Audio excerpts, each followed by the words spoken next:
اعوذ باللہ من الشیطان الرجیم بسم اللہ الرحمن الرحیم یا ایہا الذین آمنوا قاتلوا الذین یلونکم من الکفار وليجدوا فیکم غلظہ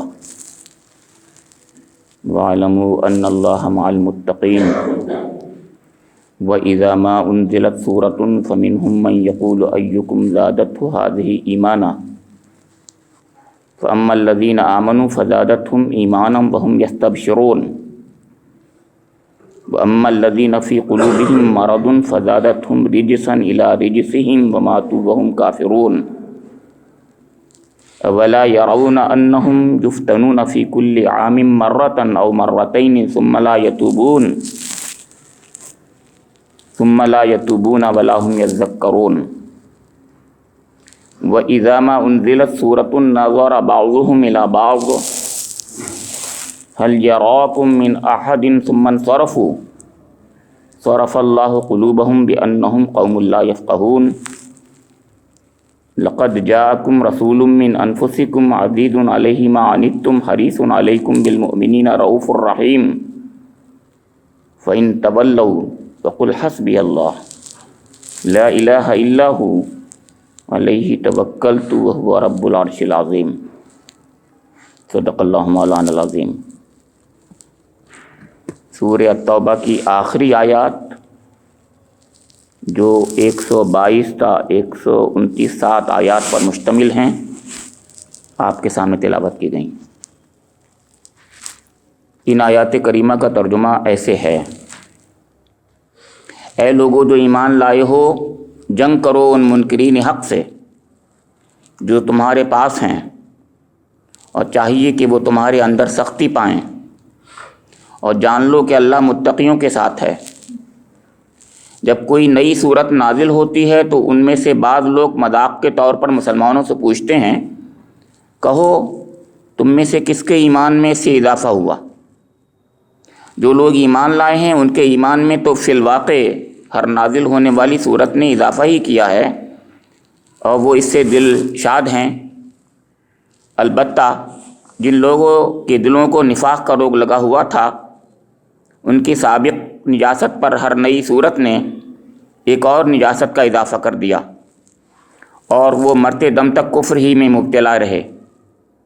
کیا یہ لوگ دیکھتے نہیں کہ ہر سال 1-2 مرتبہ آزمائش میں ڈالے جاتے ہیں، مگر اس پر بھی نہ توبہ کرتے ہیں نہ کوئی سبق لیتے ہیں۔ جب کوئی صورت نازل ہوتی ہے تو یہ لوگ آنکھوں ہی آنکھوں میں ایک دوسرے سے باتیں کرتے ہیں کہ کہیں کوئی تم کو دیکھ تو نہیں رہا ہے، پھر چپکے سے نکل جاتے ہیں۔ اللہ نے ان کے دل پھیر دیے ہیں کیونکہ یہ ناسمجھ لوگ ہیں۔ دیکھو تم لوگوں کے پاس ایک رسول آیا ہے جو خود تم ہی میں سے ہے، تمہارا نقصان میں پڑنا اس پر شاق ہے، تمہاری فلاح کا وہ حریص ہے، ایمان لانے والوں کے لیے وہ شفیق اور رحیم ہے۔ اب اگر یہ لوگ تم سے منہ پھیرتے ہیں تو اے نبی ان سے کہہ دو کہ میرے لیے اللہ بس کرتا ہے، کوئی معبود نہیں مگر وہ، اسی پر میں نے بھروسہ کیا، اور وہ مالک ہے عرش عظیم کا۔ جیسے کہ ہر بڑی سورہ کے اندر آپ نے محسوس کیا ہوگا اور آپ کے سامنے یہ بات لائی جاتی رہی ہے کہ آخری آیات جو ہوتی ہیں وہ اس سورہ کا خلاصہ ہوتی ہیں، جو اس کا جوہر ہوتی ہیں، اس کا ایبسٹریکٹ ہوتی ہیں، جو تمام مضامین اس سورہ میں بیان کیے گئے ہیں۔ تو آج کی آیات بھی اس لحاظ سے جوہر ہیں پوری سورہ کا کہ اس میں بھی تمام وہ لوگ مخاطب ہیں جو پوری سورہ میں مخاطب رہے ہیں، جن سے بات کی گئی ہے، اور ان تمام لوگوں کا جو مقام ہے چھوٹا یا بڑا، اس کا بھی ذکر ان آیات میں کر دیا گیا ہے۔ ان کو وہ بات بھی یاد دلا دی گئی ہے جو اس پوری سورہ میں بار بار یاد دلائی جاتی رہی ہے۔ ان کو ایمان اور نفاق کی کسوٹی بھی سامنے رکھ دی گئی ہے، جو کسوٹی اس سے پہلے بار بار سامنے آتی رہی ہے۔ ان کی پہچان بھی بتا دی گئی ہے کہ کون مومن ہیں، کون منافق ہیں، کون کافر ہیں۔ یہ تمام باتیں ان آیات میں بہت ہی جامع انداز میں ذکر کر دی گئی۔ خطاب پہلے ایمان لانے والوں سے ہے۔ میں عرض کر دوں، دیکھیے پورے قرآن کا بھی اگر خلاصہ کریں تو 4 ہی قسم کے مخاطب بنیں گے، ٹوٹل ملا کے 4 قسم کے مخاطب بنیں گے۔ ایک وہ ہوں گے جو ایمان لے آئے ہوں گے، اہل ایمان، الذین آمنوا۔ دوسرے وہ لوگ ہوں گے کہ الذین کفروا، جنہوں نے کفر کیا، انکار کیا۔ تیسرے وہ لوگ ہوں گے کہ جو بظاہر تو مومن ہوں گے لیکن دل سے ایمان لانے والے نہیں ہوں گے، یعنی منافق، جس کا اس سورے میں بہت زیادہ ذکر کیا گیا ہے، سب سے زیادہ ذکر ہے اس کے اندر۔ تو 3 گروہ تو یہ ہو گئے جو یعنی آپ کے اس دنیا میں جو مخاطبین ہوتے ہیں اللہ تعالیٰ کے، اور ہو سکتے ہیں ان کا ذکر ہے۔ اور ایک وہ ہے جو ان سے پہلے، جس پر اللہ تعالیٰ اپنا خطاب کرتا ہے، اپنے فرشتے کے ذریعے اس پر وحی نازل کرتا ہے، اور سب سے پہلا مخاطب اللہ کا رسول ہوا کرتا ہے، اور اس کے بعد سارے کے سارے دنیائی انسانیت کے لوگ مخاطب بنتے ہیں۔ تو پھر گویا ایک رہ گیا تھا خطاب، جس نبی کا اور حبیب کا، اپنے حبیب کا، ان کو بھی خطاب کر لیا گیا۔ ان سب کا مقام کے تعلق سے میں صرف آخری بات کہہ دوں گا کیونکہ بات لمبی ہو جائے گی، کہ اصلی مقام بتانا تو مقصود یہ ہے کہ جو ہمارا اصلی فرستادہ ہے یعنی رسول اللہ، اس کا کیا مقام ہماری نظر میں ہے، اور وہ دنیائے انسانیت کے لیے کیسی تڑپ رکھتا ہے، اس کا ذکر بھی یہاں کر دیا۔ تمام دنیا انسانیت کے لیے جو تڑپ رکھتا ہے اس کا بھی ذکر کر دیا، اور یہ بتایا کہ اس کا مقام تم نہیں سمجھو گے، کہ کیونکہ اس کے اندر 2 میری صفات ہیں، رؤوف اور رحیم۔ اللہ تعالیٰ نے کبھی اپنی صفات کے ساتھ کسی کو بھی جوڑنے کی بات نہیں کہی ہے، کیونکہ یہ شرک ہو جاتا ہے۔ اللہ اپنی صفات میں یکتا ہے، ہر صفت اس کی یکتا ہے، اس میں بھی 2 رائے نہیں ہے کہ 2 صفات جن کا ذکر کیا گیا ہے ان میں بھی الرحیم کے ساتھ اللہ یکتا ہے، الرؤوف کے ساتھ یکتا ہے، لیکن یہاں رؤوف اور رحیم بغیر ال کے ہے۔ لیکن اللہ رب کریم کی 2 صفات کا پرتو حضور نبی کرم میں نظر آتا ہے، اس لیے اس کا ذکر کرتے ہیں۔ پرتو، اس کا مطلب یہ مخلق باخلاق اللہ ہو جاؤ تم، یعنی اللہ کی تخلیق کے ساتھ، اپنے اخلاق کے ساتھ اپنے کو جوڑ لو، صبغت اللہ کا رنگ اختیار کر لو۔ اس میں حضور نبی اکرم کے اندر 2 رنگ ایسے ہیں جو اللہ کے رنگ والے رنگ ہیں، رؤوف اور رحیم، یعنی اتنا بڑا مقام ہے، ایسی طرف ہے۔ تو میں باقی 3 جو ہیں اس کا بات یہاں پر آئے گی، میں انشاءاللہ اسی کے ساتھ میں بتاتا رہوں گا آپ کو۔ پہلے فرمایا گیا کہ الذین آمنوا یا ایھا الذین آمنوا، اے ایمان لانے والوں، سے پہلے ان سے خطاب کیا گیا جنہوں نے ماننے کا دعویٰ کیا تھا۔ ماننے کے دعوے میں وہ سچے بھی ہو سکتے تھے، اور ماننے کے دعوے میں وہ جھوٹے بھی ہو سکتے تھے۔ ماننے کے دعوے میں اگر سچے تھے تو مخلص مسلمان تھے، اور ماننے کے دعوے میں اگر وہ جھوٹے تھے تو منافق تھے۔ تو اس لحاظ سے دونوں کیٹیگریز کا یہ خطاب اس میں ہو گیا، اور اسی جیسے کہ میں نے بتایا پوری سورہ میں ایسے ہی خطاب تھا۔ قرآن پاک یا ایھا المنافقون نہیں کہتا، یا ایھا الذین آمنوا کہتا ہے۔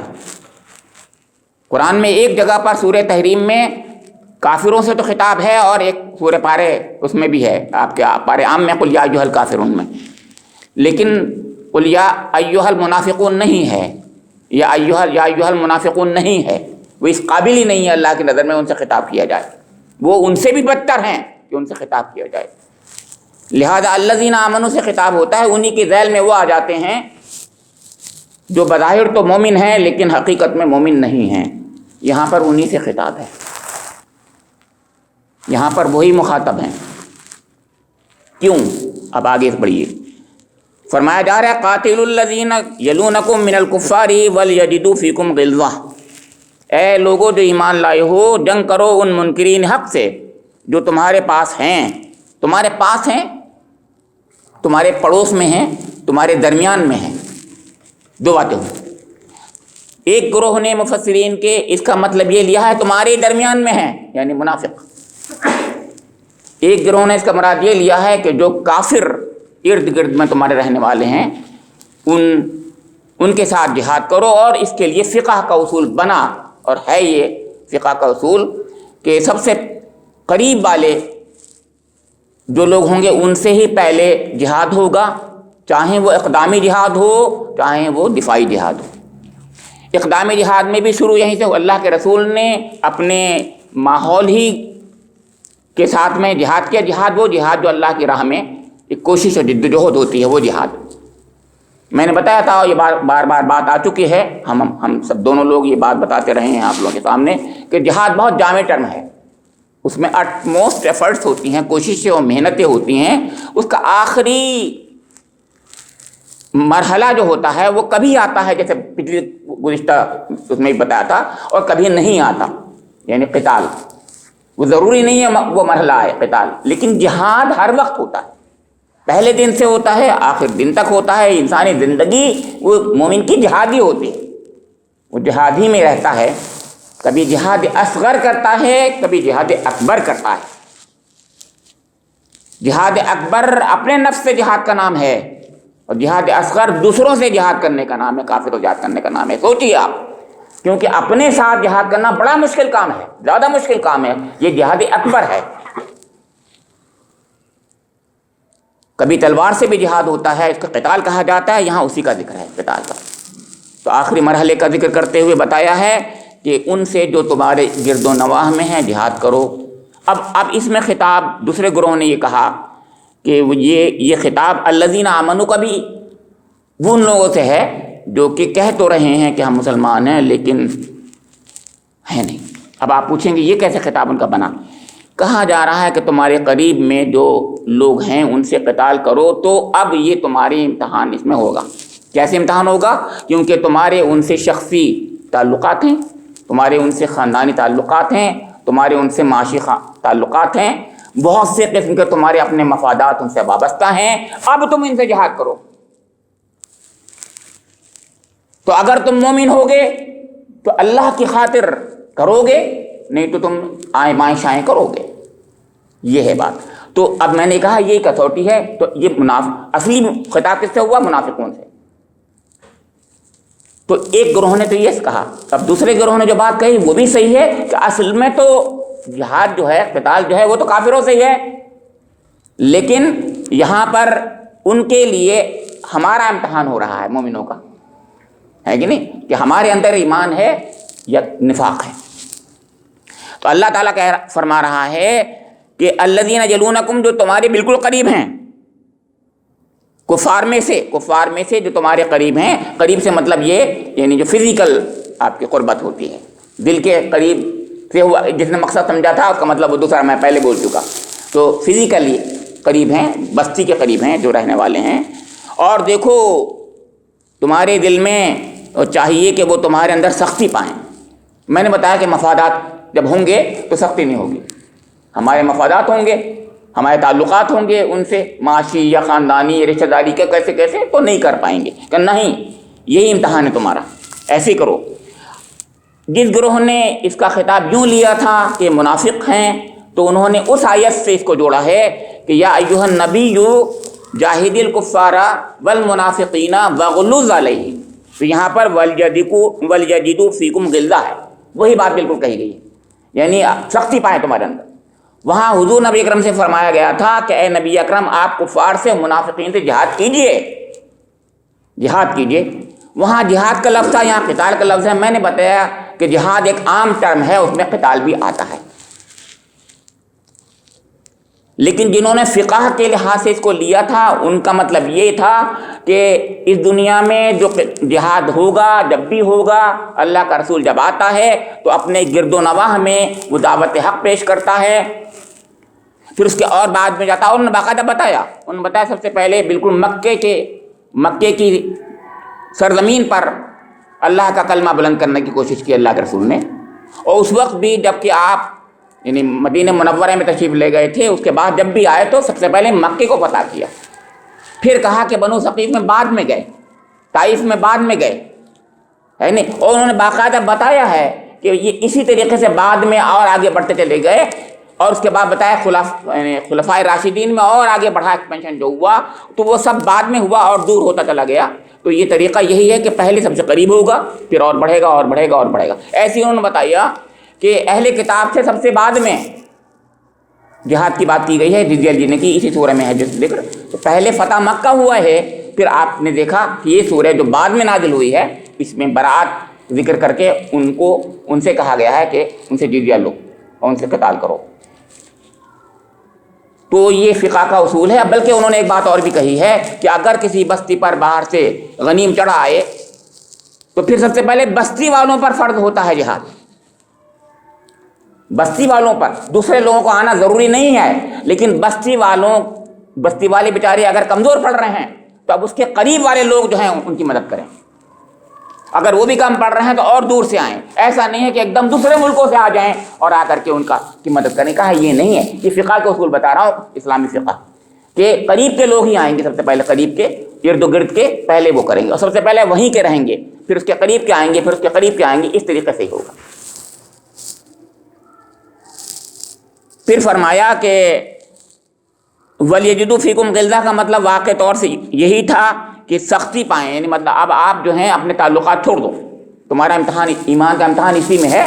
دیکھ لو کہ یہ دشمن دین ہیں، یعنی کافر ہیں، تو پھر تمہیں ان کو اسی لحاظ سے ان سے جہاد کرنا ہے. پھر فرمایا وَاعْلَمُوا أَنَّ اللَّهَ مَعَ الْمُتَّقِينَ، یاد رکھو اللہ تعالیٰ متقین کے ساتھ ہے. اس کا مطلب یہ ہے کہ تمہارے اندر اگر تقویٰ ہوگا، خدا ترسی ہوگی. خدا ترسی میں پہلی بنیادی چیز یہ ہے کہ تمہارے اندر اخلاص ہوگا، اللہ کی خاطر تم کرنے والے ہوگے اگر، تو اللہ تمہارے ساتھ ہے. اللہ کی تائید و نصرت تمہارے لیے ہوگی، مقدر ہے تمہارے لیے. یہ بات کہی گئی ہے. اور دوسرا مطلب یہ ہے اس کا کہ مال متقین کا، کہ دیکھو ایسے وقت میں بھی جب تم جہاد کر رہے ہو تو اخلاق کا دامن مت چھوڑنا، حدود اللہ کا دامن ہاتھ سے مت چھوڑنا. ایسا نہیں ہے کہ تم وہاں پر غصے میں آ کر کے ہیں اور وہ طریقہ اختیار کر جاؤ جو اللہ کو پسند نہیں. تو وہاں غصہ نہیں چلتا ہے. وہ اس پہ مجھے یاد آیا، اور آپ کو بھی، آپ سب جانتے ہی ہیں کہ حضرت علی رضی اللہ تعالیٰ عنہ ایک پہلوان سے لڑ رہے تھے، اللہ کی خاطر لڑ رہے تھے، آپ کو پتہ ہے. تو جب اس کے سینے پہ چڑھ گئے وہ تو نے ٹھوک دیا، تو فوراً اتر رہا ہے. تو کہنے لگا یہ سب کیا ہوا؟ میں نے تو تمہیں غصہ علی دلایا تھا بہت سخت، اور تم نے یہ کیا کیا؟ کہ میں اللہ کی خاطر لڑ رہا تھا. اب میں نفس کی خاطر ہوتا، یہ نفس میرا درمیان میں حائل آ گیا، لہذا میں نفس کے لیے نہیں لڑتا ہوں. سوچیا ذرہ برابر بھی نفس کا شائبہ نہ ہو. یہ ہے ایمان.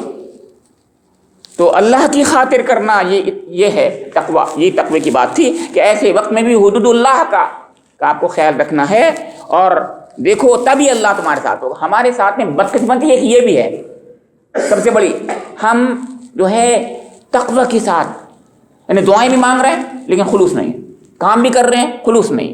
تو خلوص جب تک نہیں ہوگا اللہ ہمارے ساتھ. آج ہمارے ساتھ نصرتیں کیوں نہیں ہیں؟ اس لیے کہ تقوی نہیں. قرآن پاک کی آیت سے معلوم ہوا نصرتیں تائید اللہ کی تقوی کے ساتھ ہوتا ہے. تقوی میں خلوص بھی ہوتا ہے، اللہ سے ہی ڈرنا، صرف اللہ سے ہی ڈرنا، اللہ کے لیے تمام صرف اللہ کے لیے کام کرنا. یہ چیز تھی یہاں پر. اب انہی منافقین کا ذکر آگے کھولا گیا ہے. وَإِذَا مَا أُنزِلَتْ سُورَةٌ فَمِنْهُمْ مَنْ يَقُولُ أَيُّكُمْ زَادَتْهُ هَٰذِهِ إِيمَانًا فَأَمَّا الَّذِينَ آمَنُوا فَزَادَتْهُمْ إِيمَانًا وَهُمْ يَسْتَبْشِرُونَ. جب کوئی صورت نازل ہوتی ہے تو ان میں سے بعض لوگ مذاق کے طور پر مسلمانوں سے پوچھتے ہیں، کہو تم میں سے کس کے ایمان میں اس سے اضافہ ہوا؟ دیکھ رہے ہیں آپ، سوچئے اللہ کا رسول ان کے درمیان میں موجود ہے. ایمان کی دعوت دیتے اس کو جو ہے 20 سال سے زیادہ گزر چکے. نام کے مسلمان بھی بہت سے ہیں، ان کے درمیان میں یہ آستین کے ساتھ منافق ہیں. اور اس وقت میں جب کہ فتح مکہ ہو چکا ہے، اس کے بعد کی آیات نازل ہوئی ہیں، اس وقت یہ بات آ رہی ہے. کچھ لوگ ایسے ہیں جو ایسا کہتے ہیں. سوچے اس وقت تک کچھ لوگ ایسے تھے جو کہ مذاق اڑایا کرتے تھے اللہ کے رسول کا اور آیات کا. تو کیا ہوتا تھا؟ جو اللہ کے رسول پر کوئی وحی نازل ہوتی تھی تو آپ کا ایک طریقہ تھا جو مفسرین نے بتایا ہے، مختلف طریقے تھے، ان میں ایک طریقہ خاص طور سے اس زمانے میں ان حالات میں جو بتایا وہ یہ تھا، کیونکہ جہاد کا زمانہ تھا، مختلف قسم سے ہر طریقے سے مختلف جگہوں پر جنگ کا اعلان ہوتا تھا، تو اللہ کا رسول اللہ کی طرف سے جیسا حکم آتا تھا اس کو سنانا چاہتا تھا، تو جیسے ہی وحی الہی آتی تھی تو آپ خطبے کے لیے اکٹھا کراتے تھے لوگوں کو، اکٹھا اعلان کراتے تھے کہ لوگوں کو اکٹھا کرو، جمع کرو، اور جمع کرنے کے بعد آپ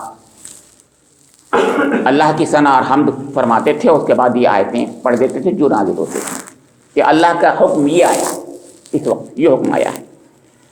تو کیونکہ جمع کیا جاتا تھا ان کو، جمع کرنے کے بعد آپ ان کے سامنے اللہ کی نئی آیات جو نازل ہوتی تھی ان کا ذکر فرماتے تھے، تو یہی بات یہاں پر کہی گئی کہ وَإِذَا مَا أُنزِلَتْ سُورَةٌ فَمِنْهُمْ مَنْ يَقُولُ أَيُّكُمْ زَادَتْهُ هَٰذِهِ ایمانا، کہ جب کوئی نئی سورت نازل ہوتی ہے، سورت یہی سورت جس کو قرآن کی سورت کہتے ہیں ہم،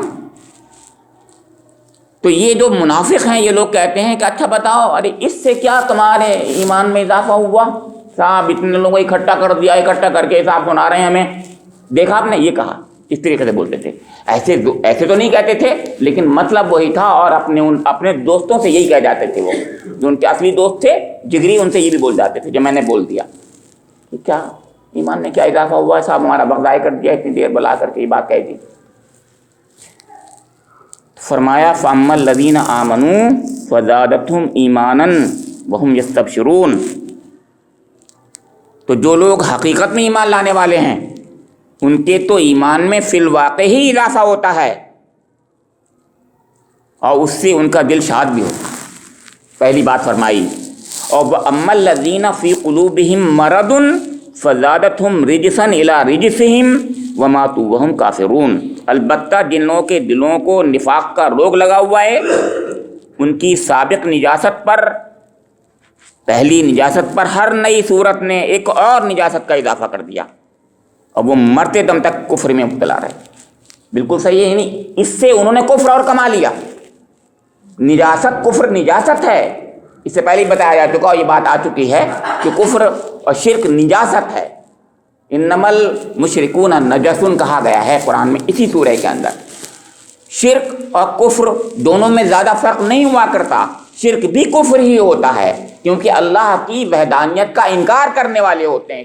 شرک کے معنی یہ ہوتے ہیں اللہ کی وحدانیت کا انکار کرتے ہیں، اللہ کی ذات میں، صفات میں، حقوق میں، اختیارات میں وہ شرک کرتے ہیں، انکار کر دیتے ہیں، مطلب حق کا انکار کر دیتے ہیں۔ تو فرمایا جا رہا ہے کہ جن کے دلوں میں روگ ہے اس سے ان کے اندر نجاست ان کی بڑھتی جاتی ہے، خباثت ان کے اندر بڑھتی جاتی ہے، اور اس سے ایک اور ان کے ساتھ معاملہ ہوتا ہے، اللہ ناراض ہو جاتا ہے۔ اور وَمَاتُوا وَهُمْ کافرون، ماتو مر جاتے ہیں اس حالت میں کہ کفر ہو جاتا ہے، مرتے ہیں اس حالت میں۔ اس سے بڑی بدبختی کچھ اور نہیں ہو سکتی کہ انسان کبھی ایمان لے آئے، اور ایمان لانے تک زندگی بھر کچھ نہ کچھ اس نے کام بھی کیے، اس نے نماز روزے بھی کیے ادا، اور آخری وقت میں کل میں لا الہ الا اللہ نصیب نہیں ہوا اور کفر کی حالت میں مر گیا آدمی، اس سے زیادہ بدقسمتی کوئی اور۔ یہ ہے رجس، وہ جس کا ذکر قرآن کر رہا ہے کہ ایک مذاق اسلام کے معاملے میں، چھوٹا سا مذاق انسان ایمان کو بالکل ختم کر دیتا ہے، چھوٹا سا مذاق۔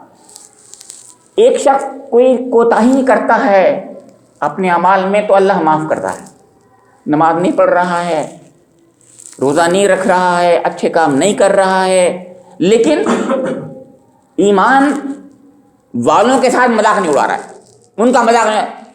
روزہ رکھنے سے کیا ملتا ہے،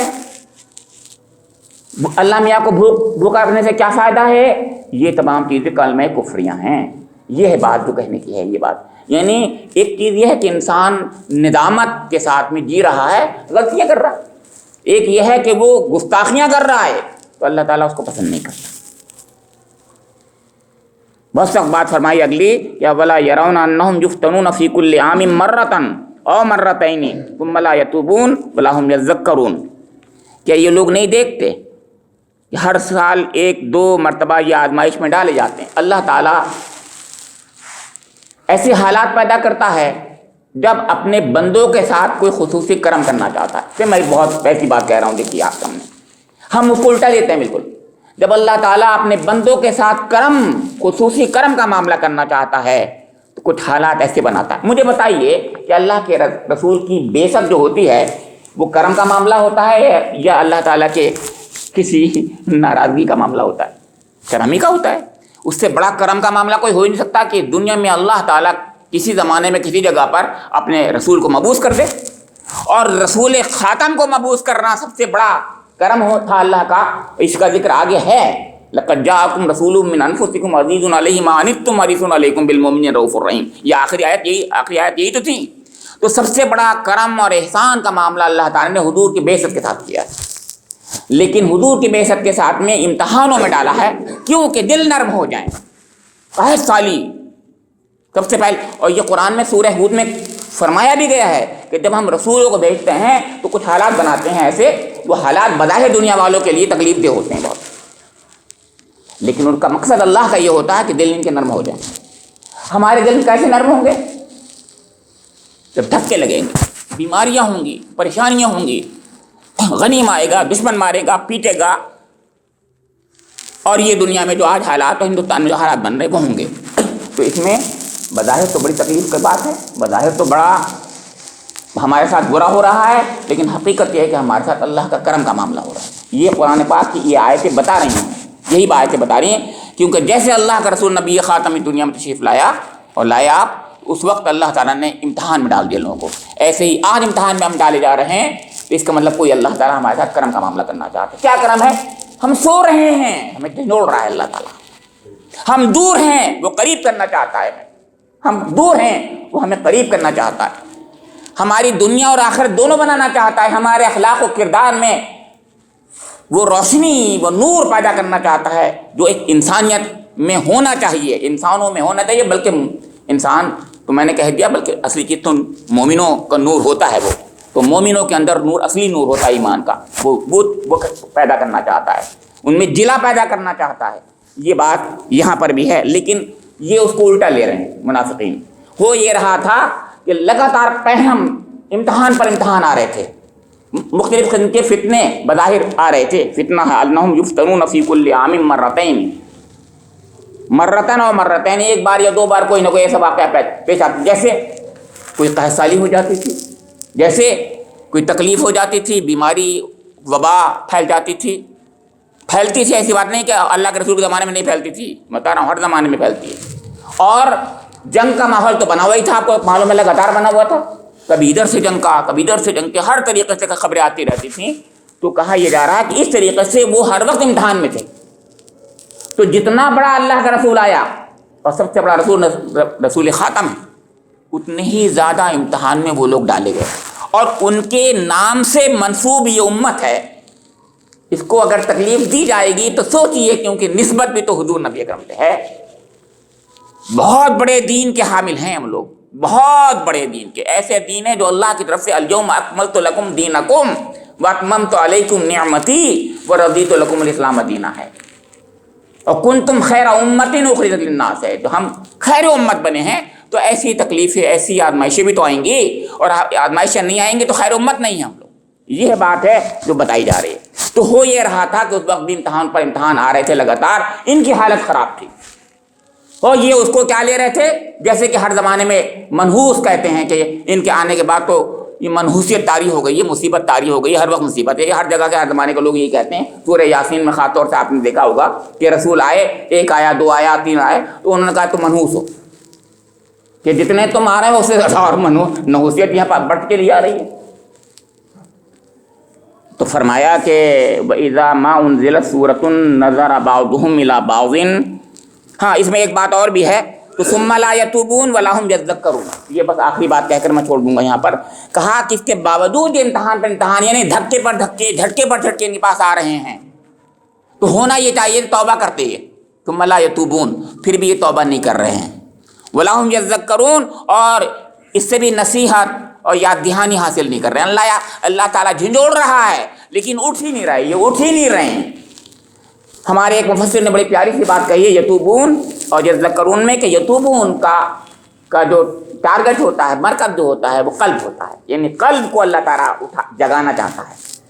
توبہ قلب کا، یعنی قلب جو ہے توبہ کا مرکز ہے، اور یذکرون عقل کا مرکز جو ہے یہ ذکر یا دھیان ہے۔ تو کہا نہ تو عقل کی سمجھ ان کے اندر ہے، نہ ان کے اندر قلب ہے، قلب میں مومن ہے تو نہ قلب ان کا ٹھیک ہو رہا ہے، نہ ان کا دماغ ٹھیک ہو رہا ہے، کوئی چیز ٹھیک نہیں ہو رہی۔ میں نے انسان کے اندر دو ہی چیزیں ہوتی ہیں، ایک قلب ہوتا ہے جس کی وجہ سے وہ انسان ہے، اور ایک اس کے اندر ذہن ہوتا ہے جس کی وجہ سے وہ انسان ہے، یعنی عقل ہوتی ہے اسی مرابط اشرف المخلوقات ہے۔ تو کوئی چیز نہیں ان کے پاس، یہ انسان ہے ہی نہیں، جاہل نہیں بلکہ یہ کہیں جانور ہیں، یہ لوگ جانور ہیں۔ قرآن میں ان کو جانور کہا بھی گیا ہے، بلکہ جانوروں سے گئے گزرے۔ اب اس کے بعد فرمایا وَإِذَا مَا أُنزِلَتْ سُورَةٌ نَظَرَ بَعْضُهُمْ إِلَىٰ بَعْضٍ هَلْ يَرَاكُم مِّنْ أَحَدٍ ثُمَّ انصَرَفُوا صَرَفَ اللَّهُ قُلُوبَهُم بِأَنَّهُمْ قَوْمٌ لَّا يَفْقَهُونَ۔ پھر یہ فرمایا کہ جب کوئی صورت نازل ہوتی ہے تو یہ لوگ آنکھوں ہی آنکھوں میں ایک دوسرے سے باتیں کرتے ہیں کہ کہیں کوئی تم کو دیکھ تو نہیں رہا ہے، پھر چپکے سے نکل جاتے ہیں۔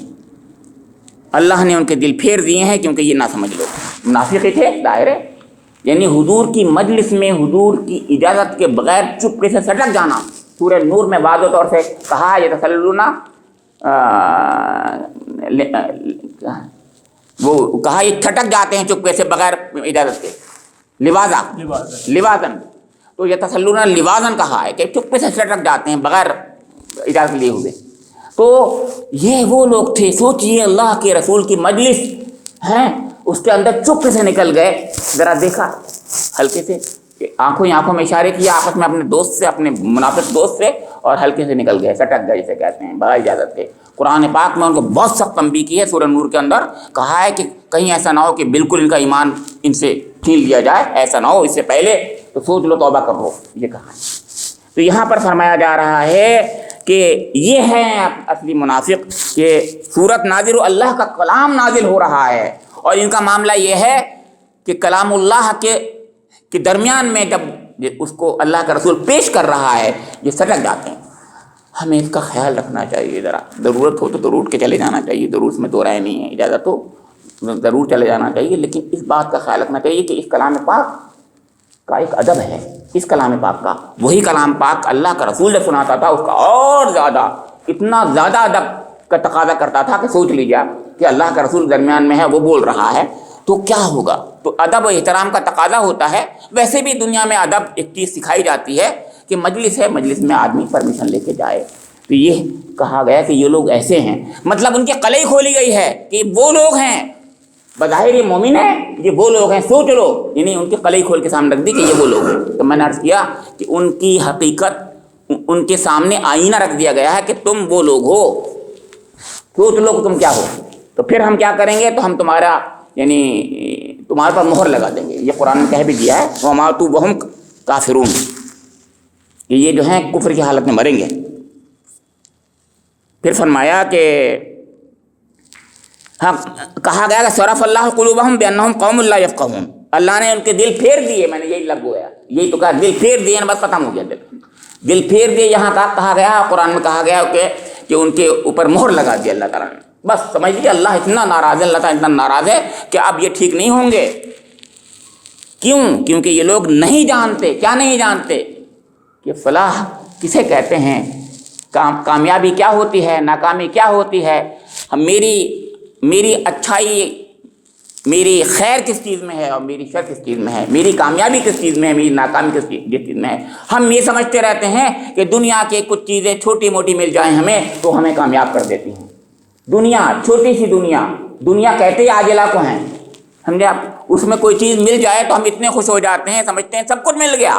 آخرت جو لافانی ہمیشہ ہمیشہ رہنے والی ہے اس کی فکر نہیں کرتے، جبکہ وہ جو ہے ایک چھوٹے سے، یہاں دنیا میں چھوٹے سے عمل سے اللہ تعالیٰ دے سکتا ہے، اور بس صرف بشرطے کے اخلاص ہو، بشرطے کے تھوڑی سی مشقت ہم کر لیں۔ تو اس دنیا کے لیے تو ہم اپنی جان لڑائے ہوئے ہیں، جان لیے کچھ کیے ہوئے ہیں، لیکن اس آخرت کے لیے ہم کچھ نہیں کر رہے ہیں۔ حالانکہ اس دنیا میں ہی ہمارے اعمال سے دنیا منور ہوتی ہے، اور سب لوگ ہم سے خوش بھی ہو جاتے ہیں، اور یہی سب سے اچھا بہتر طریقہ ہے۔ کہا یہ لوگ جانتے ہی نہیں کہ اچھائی کسے کہتے ہیں، برائی یہ ہے ہی نہیں اس قابل کہ ان کو کہا جائے کہ عقل مند ہیں۔ یہ مطلب تھا کہ اگر یہ جانتے ہوتے کہ اصلی فلاح کس چیز کا نام ہے تو یہ کبھی ایسی غلطی نہ کرتے۔ آخر میں جیسے میں نے عرض کیا، یہاں سے وہ آیات ہیں اور بالکل آخر میں نازل ہونے والی آیات ہیں، کچھ لوگوں کے نزدیک ہی بالکل آخری آیات ہیں جو نازل حضور نبی اکرم پہ ہوئی ہیں۔ لقد جاءکم رسول من انفسکم عزیز علیہ ما عنتم حریص علیکم بالمؤمنین رؤوف الرحیم۔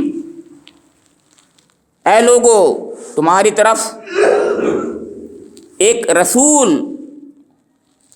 آ گیا ہے جو خود تم ہی میں سے ہے، تم ہی میں سے ہے۔ تم یعنی مطلب کہنے کا یہ تھا، ان عرب سے ان سے کہا جا رہا تھا تم میں سے ہے کہ تم لوگ عرب ہو تو وہ بھی عرب ہے، باہر سے نہیں آیا، یہ ان سے کہا جا رہا ہے۔ ہمارے درمیان میں سے ہے تو مطلب یہ ہے جسے اپنا کہتے ہیں، ہم یوں کہہ لیجیے تمہارا اپنا ہی ہے۔ وہ اپنے کی تشریح آگے کر دی اللہ تعالیٰ نے، کیسے کہی، کیسے اپنے کی یعنی ہمارے لیے بھی اپنا ہے، ان کے لیے تو اپنا دو انداز سے تھا کہ ان کے وہ قریش بھی تھے، حضور نبی اکرم ان میں سے ہیں، وہ قریش تھے تو وہ بھی قریش تھے، مکے کے وہ بھی تھے تو مکے کے وہ بھی تھے، امیین وہ سب تھے تو حضور بھی امی تھے، اس لحاظ سے۔ لیکن ہمارے ساتھ معاملہ یہ ہے جو میں نے دوسری بات کہی کہ اپنے تھے، یعنی ہمارے اپنے، جسے اپنائیت دوسری بات میں کہتے ہیں، اپنائیت میں بتایا گیا کہ وہ ہیں عزیز علیہ ما عنتم اور حریص علیکم اور بالمؤمنین رؤوف الرحیم، 3 4 5 اس کے اندر جو ہیں کچھ صفات بتائیں حضور نبی اکرم کی کہ پہلی بات تو یہ ہے کہ عزیز علیہ ما عنتم، کہ تمہاری کوئی بھی تکلیف ذرا سی بھی برداشت حضور کو نہیں ہوتی، یعنی تمہارا کوئی بھی نقصان ان پر شاق پڑتا ہے، کوئی بھی نقصان ہو جائے، ذرا سا بھی نقصان ہو جائے۔ آدمی کا اپنا بہت ہی قریبی ہوتا ہے، اس کے بارے میں کہہ سکتا ہے کہ دیکھو وہ میں تو تمہارے لیے نہیں، اپنے لیے تمہارے لیے کر رہا ہوں، اپنے لیے کوئی نہیں کر رہا۔ بچوں سے اپنے بولتا ہے، اولاد اپنی اولاد جو ہوتی ہے تو نبی روحانی باپ ہوتا ہے، روحانی باپ ہوتا ہے، اور ہماری اولاد سے زیادہ بے خواہ ہوتا ہے۔ ظاہر ہے اس میں دو رائے نہیں، سب سے زیادہ بے خواہ، سب سے بڑا انسان کا بے خواہ جو ہوتا ہے رسول ہوتا ہے، اور رسولوں میں حضور نبی اکرم رحمۃ اللہ للعالمین بنا کر بھیجے گئے ہیں، تو آپ سے زیادہ دنیا میں کسی انسان کے بے خواہ کوئی اور نہیں ہو سکتا، آپ سے زیادہ کوئی نہیں ہو سکتا۔ قرآن پاک جب اپنے کلام میں ثبت کر دے، ریکارڈ کر دے، تو اس میں کیا شک ہو سکتا ہے؟ حضور کی شان مدح میں یہ آیتیں ہیں، ایسی آیتیں ہیں کہ اس سے اندازہ ہونا چاہیے کہ اللہ تعالیٰ کے یہاں آپ کا کیا مقام ہے، اس سے پتہ چلے گا کہ لقد جاءکم رسول من انفسکم عزیز علیہ ما عنتم، یعنی تمہاری ذرا سی بھی تکلیف ان کو بہت شاق گزرتی ہے، حریص علیکم، تمہاری کامیابی کے وہ حریص ہیں، تمہاری فلاح کے وہ حریص ہیں، تمہارے خیر کے وہ حریص ہیں، چاہتے ہیں کہ تم اچھے بن جاؤ، تمہیں کامیابی مل جائے۔ دیکھیے کیا بات ہے، حریص علیکم، اور علیکم یہ جنرل ٹرم میں ہے، یعنی اس میں مشرک اور کافر سب آ جاتے ہیں، منافق بھی آ جاتے ہیں، مومن تو آتے ہی آتے ہیں، کیونکہ مومن کا خاص طور سے ذکر ہے، آگے ہے، یہاں سب لوگ ہیں علیکم میں، علیکم میں کافروں کے بھی حضور حدیث ہیں کہ ان کو ہدایت مل جائے، منافقین کے بھی آپ ایمان کے حدیث ہیں کہ ان کو اخلاص مل جائے، ہے کہ نہیں؟ اور مومنوں کے تو ہیں، مومنوں کے بارے میں فرمایا کہ بالمومنین رؤوف الرحیم، اور مومنوں کے لیے تو آپ کے اندر 2 صفات ایسی ہیں جو خدا کی صفات ہیں، میں نے یہ ابھی عرض کیا تھا، 2 صفات جو اللہ کی صفات ہیں وہ حضور کے اندر ہیں، بس ال کے ساتھ نہیں ہے یہ، کیونکہ اللہ تعالیٰ الرؤوف ہے اور اللہ تعالیٰ الرحیم ہے، حضور رؤوف ہیں اور رحیم، یعنی اللہ تعالیٰ کی 2 صفات کا پرتو آپ کو دے دیا گیا ہے۔ سوچئے کیا مقام ہے حضور نبی اکرم کا، سوچئے کیا مقام ہے، ہم تصور نہیں کر سکتے۔ کہا جا رہا ہے کہ تم ان کے بارے میں یہ کر رہے ہو، اس سے ٹھیک پہلے آیت کیا ہے کہ حضور کی مجلس سے سٹک جاتے ہو چپکے سے، تمہاری نظر میں کوئی قدر ہی نہیں ہے ان کی، کہ کوئی بول رہا ہے بولنے دو، میں لفظ نہیں کہہ رہا ہوں، وہ جو لفظ وہ کہتے ہوں گے یا جو ان کے ذہن میں ہوتا ہوگا، آپ بھی سمجھ گئے ہوں گے میں کیا کہنا چاہتا ہوں، کہ کہنے دو، میں نے بھی بول دیا، ابھی کہنے دو کہوں گا، اس سے زیادہ گستاخی نہیں کر سکتا میں بھی، سمجھ رہے ہوں گے آپ کا مطلب کیا ہے، وہ یہ کہتے تھے۔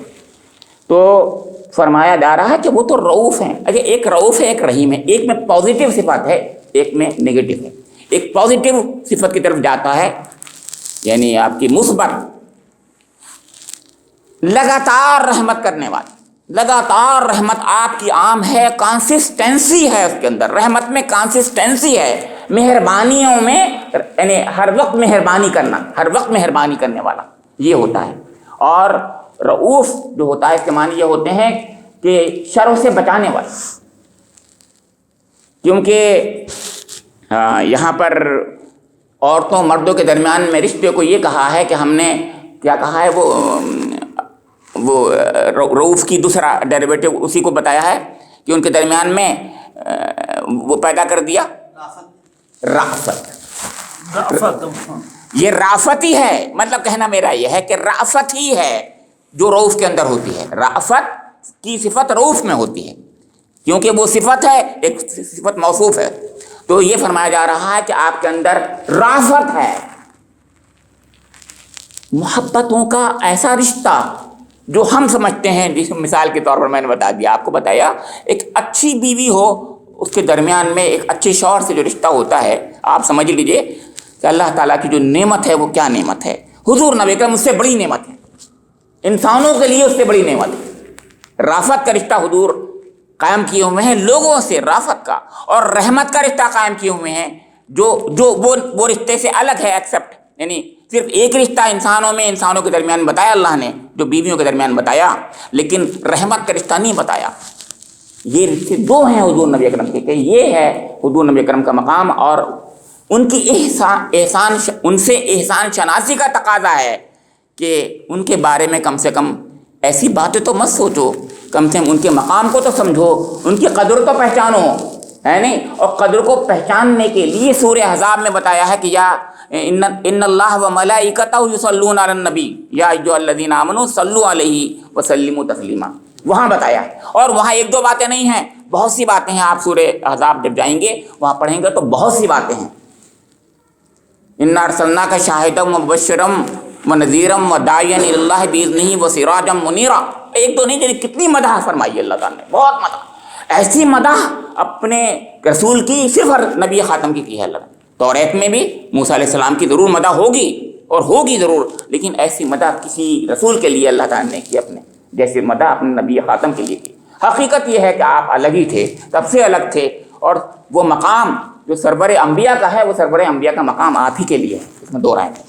سرور عالم تو ہیں ہی، سرور انبیاء ہیں، میں لفظ بول رہا ہوں، یعنی تمام انبیاء اکرام کے سردار ہیں۔ تو فرمایا اب کتنا تسلی دیتا ہے اللہ تعالیٰ، اپنے حبیب کو تسلی دے رہا ہے کہ فَإِن تَوَلَّوْا فَقُلْ حَسْبِيَ اللَّهُ، کہ تم اگر یہ پھر بھی روکردانی کرتے ہیں تو آپ یہ کہہ دیجئے کہ اللہ میرے لیے کافی ہے۔ کیا بات کہی، یعنی اللہ تعالیٰ اپنے حبیب کی طرف سے ایک بات کہہ رہا ہے کہ اگر یہ منہ پھیرتے ہیں تو پھیرنے دو ان کو، آپ تو صرف یہ کہہ دیجیے اللہ میرے لیے کافی ہے۔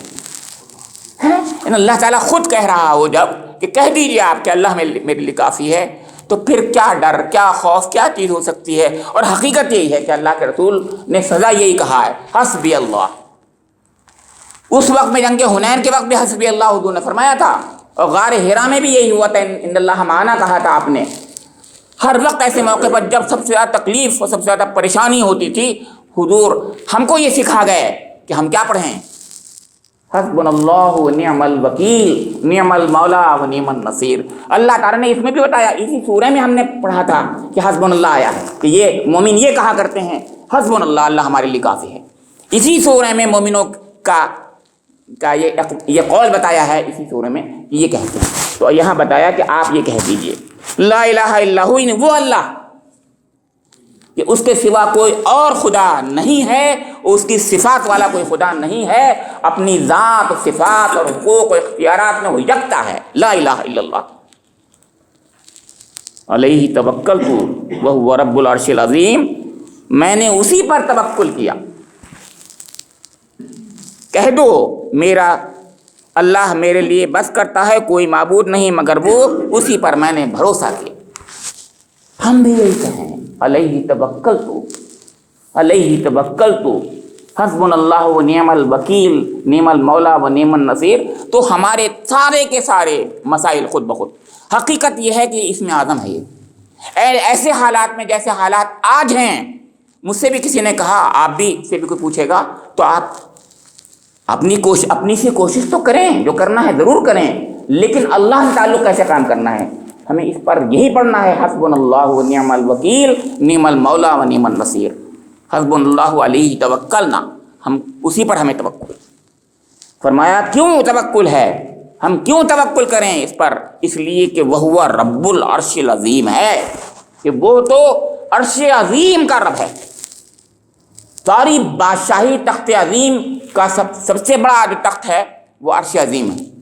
اس کی بادشاہی, اس کا پروردگار ہے, وہ تو اس کا پروردگار ہے, اس کا مالک ہے عرش عظیم کا. یعنی عرش عظیم اس سلطنت کا استعارہ ہے جو اللہ تعالیٰ کی کائنات میں سلطنت ہے, اس کا ہم تصور ہی نہیں کر سکتے کتنی بڑی ہے. ہمارے سائنٹسٹ جو ہیں وہ جو بات کرتے ہیں وہ فزیکل ورلڈ کی کرتے ہیں.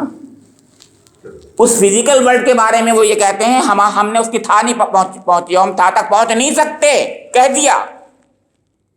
سب سے بڑا ایتھیسٹ کہہ چکا کہ ایک نہیں ہے یہ کائنات, ایسی ایسی کتنی کائناتیں ہیں. وہ خود کہہ گیا, مر گیا کہہ کر کے, ایتھیسٹ تھا, سمجھے آپ کے. اور پھر بھی وہ فزیکلی ورلڈ رہا, وہ جو نظر آ سکتا ہے, جس کو ہم دیکھ سکتے ہیں, جو فزیکل ورلڈ ہے. اور جو نظر نہیں آتا, عالم ملائکہ, عالم ارواح ہے, اور کیا کیا اللہ کے نظام ہے, کیا کیا اللہ کی کائنات ہے, وہ ہم جان سکتے. ان سب کا وہ مالک ہے. اس کا ہم نے دامن پکڑ لیا, ہم نے اس سے تعلق جوڑ لیا, اس پر ہم نے بھروسہ کر لیا. بھروسہ کر لیا جب اس کا, تو پھر بتائیے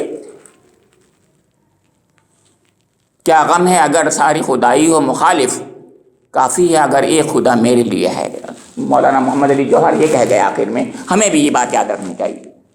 دنیا ہماری دشمن ہو جائے, ہو جاتی ہے, ہو جائے, کیا غم ہے اگر ساری خدائی ہو مخالف, کافی ہے اگر میرا خدا میرے لیے ہے. ربنا تقبل منا انک انت السمیع العلیم وتب علینا انک انت التواب الرحیم. سبحان ربک رب العزة عما یصفون وسلام علی المرسلین والحمد للہ رب العالمین.